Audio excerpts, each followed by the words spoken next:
नमस्कार, आप सभी का स्वागत करता हूं अपने YouTube चैनल सुरेंद्र सिंह बोरा में।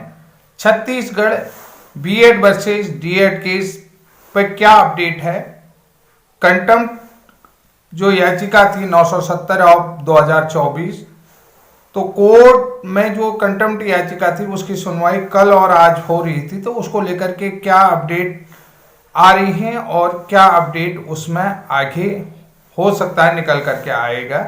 फिलहाल आज की जो भी हियरिंग थी उसको तो मैं नहीं देख पाया, लेकिन जो हियरिंग से संबंधित कुछ महत्वपूर्ण जो पॉइंट हैं उन्हीं को लेकर के हम बात करेंगे कि उसमें तमाम जो बातें निकल करके आ रही हैं। तो उसमें सबसे बड़ी चीज़ आप लोगों को ये बता देता हूँ, कल की जो हियरिंग कोर्ट में हुई थी, 14 नंबर कोर्ट पे हुई थी, तो उसमें जो है कि जो सरकार के एडवोकेट थे, गवर्नमेंट की तरफ से जो सीनियर एडवोकेट थे, वो उपस्थित नहीं थी। आज के लिए, आज मैं विद्यालय में था तो इसलिए नहीं देख पाया, तो आज के लिए जो है कि सीनियर एडवोकेट को जरूरी उपस्थित होना था, या जो है कि जो रिस्पोंडेंट हैं तो उनको उपस्थित होना पड़ेगा। ये कड़े शब्दों में जो है कि माननीय छत्तीसगढ़ हाईकोर्ट की तरफ से कहा गया था।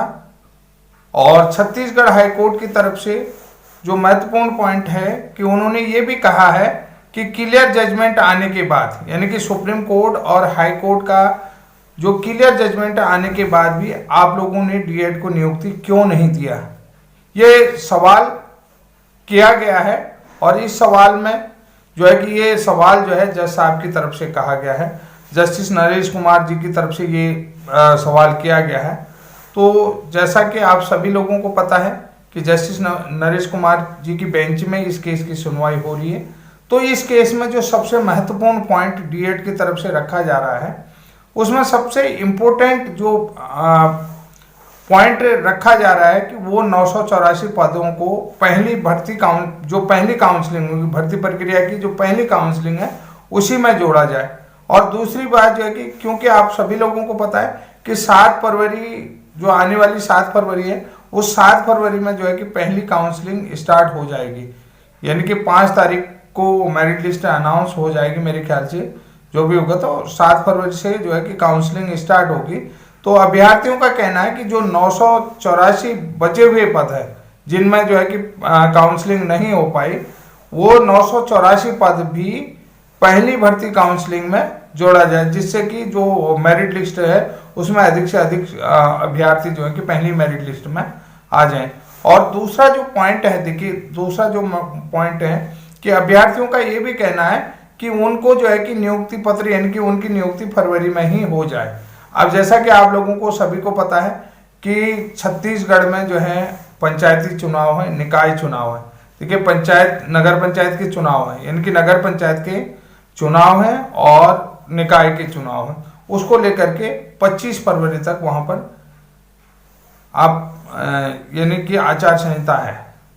तो 25 फरवरी तक आचार संहिता होने के कारण से फिर 27 को नियुक्ति पत्र दिए जा सकते हैं, 27 को नियुक्ति दी जा सकती है।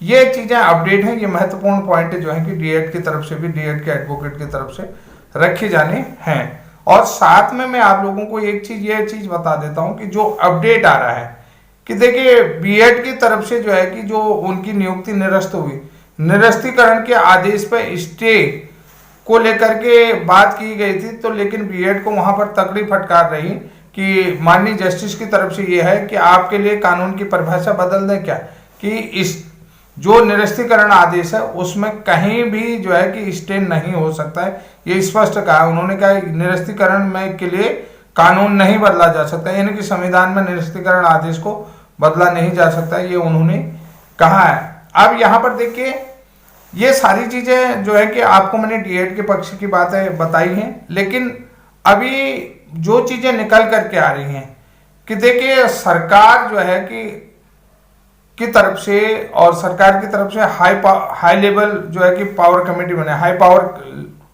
जो है कि सरकार की तरफ से हाई लेवल पावर कमेटी बनाएगी, यानी कि हाई लेवल पावर कमेटी बनाएगी। तो उसमें जो है कि राज्य सरकार की जो है मुख्य सचिव, चीफ सेक्रेटरी भी शामिल है, उसके अलावा जो है कि वित्त सचिव भी शामिल है। तो यहाँ पर देखिए सरकार का ये कहना है कि हम आप लोगों का समायोजन कर सकते हैं। बकायदा एनसीटी आपके पक्ष में आए, एनसीटी आपके पक्ष में आए तो हम जो है कि आप लोगों का समायोजन कर सकते हैं। ये बातें निकल करके आ रही हैं। तो आप यहाँ पर देखिए एनसीटी कब निकल करके आएगी, जब सारे लोग जो है कि देखिए अन्य राज्यों के लोग एनसीटी जा रहे हैं, जब छत्तीसगढ़ के लोग भी एनसीटी जाएंगे, एनसीटी से बात करेंगे, एनसीटी पर अपनी बातों को रखेंगे, तो ये निश्चित रूप से चीजें निकल करके आएंगी क्योंकि राज्य सरकार जो है कि आज भी जो है कि जिन 3000 शिक्षकों का यानी कि 2895 शिक्षकों का जो नौकरी निरस्त हुई है, यानी कि निरस्तीकरण का आदेश जिनको दे दिया, जिनकी नौकरियां समाप्त कर दी गई हैं, जिनकी नौकरियां निरस्त कर दी हैं, तो वहां पर से ये चीजें निकल करके आ रही हैं। तो सबसे महत्वपूर्ण बात, इस बात को भी आपको समझना होगा। अब यहाँ पर देखिए और दूसरी चीजें भी आप लोगों को मैंने पिछले वीडियो के माध्यम से भी बहुत सारी चीजें जानकारियां दी हैं और कि बहुत सारी चीजें अभी मेरे ख्याल से बीएड जो नियुक्त शिक्षक थे, अपॉइंट टीचर थे, उनकी तरफ से छत्तीसगढ़ हाईकोर्ट में फिर से ये मामला जा सकता है। ये भी संभावनाएं बन रही हैं कि फिर से जो है कि ये मामला फिर से हाईकोर्ट में जा सकता है। अब देखिए सबसे पहली चीजें हैं कि मामला तब जाएगा जब एनसीटी जो है कि इनके पक्ष में आने की बात कहेगी कि जितने भी जो है कि 2895 शिक्षक हैं, अगर 2895 के शिक्षकों के पक्ष में एनसीटी आने की बात करती, जैसा कि कवायद लगाए जा रही है और कहां से निकल करके आ रही है, ये सारी चीजें आप लोगों को पता होगा। मुझे तो मैं संभावनाएं जता रहा हूं और ये चीजें हो सकती हैं, इस तरीके की बातें। तो ये सारी चीजें एनसीटी अगर जो है कि इनके पक्ष में आती है तो निश्चित रूप से इनका जो है कि समायोजन संभव हो सकता है। उसके लिए जो है कि आप लोगों को अपनी तरफ से तैयारी करनी हो सकती है, सारी चीजें हो सकती है। अपनी कोर कमेटी जो भी आप लोगों की है वो जाने उसका डायरेक्शन क्या होगा, ये सारी चीजें संभावनाएं बता रही हैं कि समायोजन हो सकता है।